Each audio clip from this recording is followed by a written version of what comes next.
Assalamualaikum warahmatullahi wabarakatuh. Salah satu nama Ramadan adalah Syahrul Maghfirah, bulan ampunan. Disebut demikian sebab di dalamnya tersaji beragam amal yang melahirkan ampunan atas dosa-dosa kita. Dengan melakukan amal-amal sesuai yang diperintahkan oleh Allah dan Rasul-Nya, Allah berkenan memberikan ampunan atas dosa yang pernah kita lakukan. Hanya saja tidak semua orang yang melewati Ramadan menjadikan kesempatan emas ini sebagai ajang menggugurkan dosa. Yang terjadi malah sebaliknya. Ia keluar dari Ramadan tanpa mendapatkan ampunan dari Allah Subhanahu wa Ta'ala. Orang seperti inilah yang mendapatkan doa Jibril dan diamini oleh Rasulullah sallallahu alaihi wasallam. Ibnu Khuzaimah meriwayatkan suatu hari Nabi naik ke atas mimbar untuk berkhutbah. Setiap kali beliau menampaki anak tangga mimbarnya, beliau berkata, Amin. Kalimat ini beliau baca sebanyak 3 kali. Selepas khutbah, Nabi ditanya ihwal ucapannya itu. Kata Nabi, baru saja Jibril datang kepada beliau dan berkata dengan 3 doa.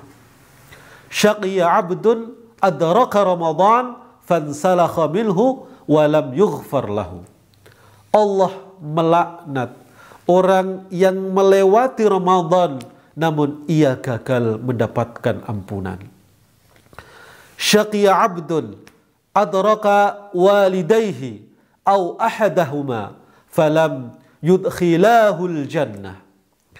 Allah melaknat seseorang anak yang mendapati kedua orang tuanya atau salah satunya yang masih hidup namun tidak membuatnya masuk surga karena tidak berbakti kepada mereka. Syaqiya abdun dzukirta indahu walam yusalli alaik. Allah melaknat orang yang namamu disebutkan di hadapannya namun ia tidak bersolawat kepadamu. Ketika doa Jibril di atas diamini semuanya oleh Rasulullah sallallahu alaihi wasallam. Pemirsa UM Channel yang dirahmati oleh Allah, dalam konteks ibadah Ramadan menarik untuk kita telisik lebih dalam apa yang menyebabkan seseorang gagal meraih ampunan di bulan Ramadan. Padahal ia adalah bulan ampunan.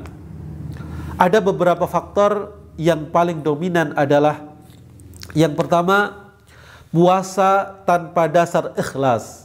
Ikhlas adalah perbuatan yang dilakukan untuk mengharap ridha Allah. Ikhlas lawannya riya. Riya artinya berbuat yang dilakukan karena selain Allah. Ikhlas berarti kemurnian, kejernihan, kebersihan. Beramal ikhlas adalah melaksanakan amal yang bersih, murni, jernih dari segala tendensi selain Allah. Orang yang beramal ikhlas adalah orang yang membersihkan, menjernihkan dan memurnikan segala bentuk sesembahan kepada selain Allah. Orang-orang yang ikhlas akan berusaha menjaga kesucian niat dan tujuan di setiap perbuatannya. Orang-orang yang ikhlas mengalamatkan ibadahnya kepada Allah Subhanahu wa Ta'ala, bukan kepada selainnya. Orang yang ikhlas, orang yang tidak ikhlas, ibarat orang yang menulis secarik surat. Ia tulis surat dengan tutur bahasa yang indah, tinta yang berkualitas lagi harum semerbak. Namun di akhir usahanya untuk mengirim surat, ia salah menuliskan alamat. maka usahanya akan berujung kepada kegagalan. Surat tidak sampai padahal ia telah bersusah payah dalam membuat surat. Begitulah amal kita. Sebaik apapun puasa yang kita kerjakan hingga membuat badan kurus seperti senar gitar, tetap tak akan sampai kepada Allah. Dan Allah menolak segala amal yang dilakukan bukan karenanya. Jika kita berpuasa untuk diet, untuk mencari kesembuhan, atau puasa karena merasa tidak enak dengan sekitar yang banyak berpuasa di waktu itu, artinya kita puasa bukan lillahi ta'ala, tetapi untuk diet, li kesehatan, untuk kesehatan, li ewuh pakewuh dengan orang lain. Tentu saja hal ini tidak dibenarkan dan bisa melenyapkan harapan kita meraih ampunan Allah di bulan Ramadan. Pemirsa UM Channel yang dirahmati oleh Allah. Kedua, puasa tanpa dasar ilmu. Ilmu adalah sinar yang menerangi langkah perbuatan kita. Setiap perbuatan dan perkataan harus memiliki landasan ilmu. Dengan ilmu yang kita pelajari, kita bisa mengetahui mana yang baik dan buruk, mana yang benar dan salah. Tanpa ilmu, amal yang kita yakini sudah benar bisa jadi salah dengan kesalahan yang fatal. Kita menduga bahwa kita telah banyak melakukan kesalehan. Nyatanya yang kita lakukan adalah kesalahan, bukan kesalehan. Dengan kemajuan sarana dan prasarana seperti saat ini, tidak ada alasan yang dapat dimaklumi kala seseorang mengatakan, aku tidak tahu kalau ini dan itu boleh dan tidak boleh. Ilmu Allah sudah tersiar luas. Majelis ilmu berkecambah di berbagai pelosok. Madrasah, pesantren, bahkan buku-buku keagamaan tersebar luas di jagat raya. Tinggal sekarang kemauan kuat kita untuk mau atau tidak mencari ilmu. Kalau tubuh kita bisa merasa lapar, sakit, bahkan mati karena lama tidak makan dan minum, maka yang mati dari diri kita jika kita enggan mencari ilmu adalah hati. Hati kita lambat laun akan gersang, kering, kerontang karena sudah lama tidak diberi makanan berupa ilmu. Oleh karenanya seseorang muslim harus berilmu. Ilmu tentang hal-hal seputar ibadah puasa di bulan Ramadan, rukun, syarat syah, syarat wajib, makruh, sunnah, dan pembatal-pembatal puasa. Dengan dasar ilmu kita meraup ampunan Allah sebanyak-banyaknya. Pemirsa UM Channel yang dirahmati oleh Allah. Yang ketiga, puasa lahir minus puasa batin. Belum sempurna puasa seseorang yang sekedar menahan diri dari makan, minum, dan hubungan badan. Jika ia biarkan anggota tubuhnya tetap melakukan hal-hal yang bernilai maksiat. Jika benar ia berpuasa, maka lahir dan batin haruslah ia puasakan. Ia berpuasa dari makan dan minum sekaligus puasa dari memandang, mendengar, berbicara tentang hal-hal yang tidak ada manfaatnya. Seperti menyaksikan televisi yang berisi program-program yang tidak mendidik, mendengar gosip, atau mengeluarkan ucapan-ucapan tidak pantas. Pemirsa UM Channel yang dirahmati oleh Allah. Keempat, puasa dengan bermalas-malasan. Dengan dalih tengah berpuasa, ia tidak menyemangati diri untuk meraup berkah yang tertabur di dalam Ramadan.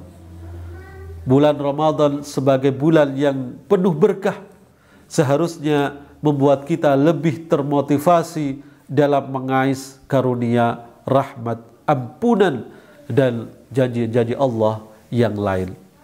Sayangnya ketika seseorang bermalas-malasan dalam mengerjakan puasa, yang ia dapatkan hanyalah kepayahan dan kelesuan.